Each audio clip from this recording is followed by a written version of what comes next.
Auzubillahiminash-shaytanir-rajim. Bismillahir-rahmanir-rahim. Assalamu alaikum and welcome to my channel. In today's video, I am going to discuss John Keats as an escapist. In order to discuss John Keats as an escapist, we must know what does the word escapist mean. To begin with, an escapist is a person who does not live in the real world and dreams to live in the world of fantasy and imagination.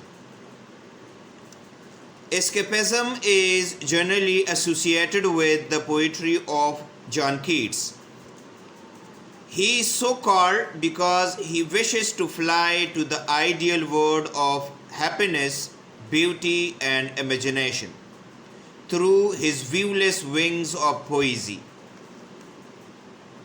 He forgets the harsh realities of life, but this little moment of happiness is temporary and he is to come back to this world again. Now, let us see what were the factors that made John Keats as an escapist.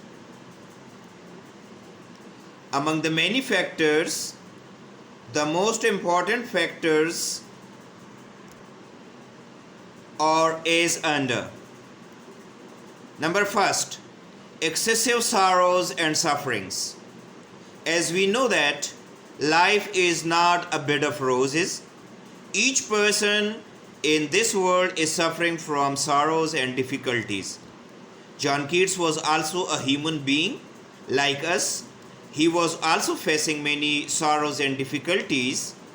For example, his failure in love, the severe criticism of his literary works, the death of his brother, and the fear of his own death were the sorrows that he was facing. These were the sorrows that made him an escapist. It does not mean that he could not face those hard realities of life. He does escape from this world of sorrows and sufferings, but it was for a very short time. In his Ode to Nightingale, there is a reference of escapism. He wants to fade far away and quite forget the weariness, the fever,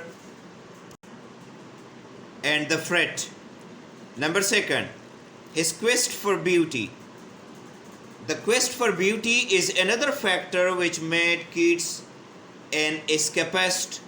According to him, a thing of beauty is a joy forever.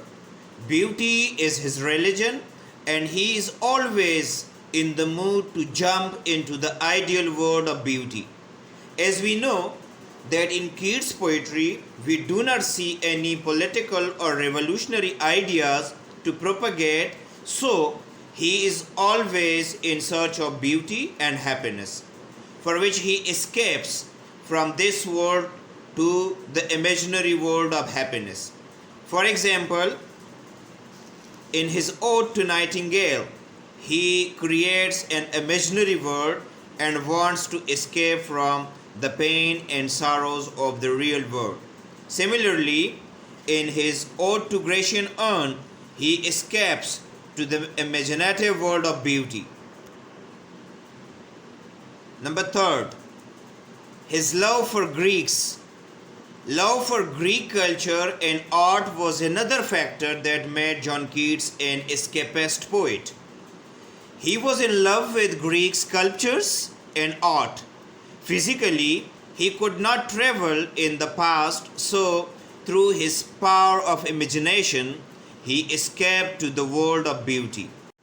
For example, in his poems Ode to a Grecian Urn and Hymn to Pan, the poet paid the imaginative visit to the medieval past and escaped from the hard realities for some time. So, to conclude, we can say that there are many references in Keats' poetry which make him an escapist poet. However, it does not mean that he was lacking the strength to face the harsh realities of life. The sorrows of life make him fly to the world of imagination for only a short time. So it was all about the topic John Keats is an escapist poet. Thank you for watching. Allah Hafiz.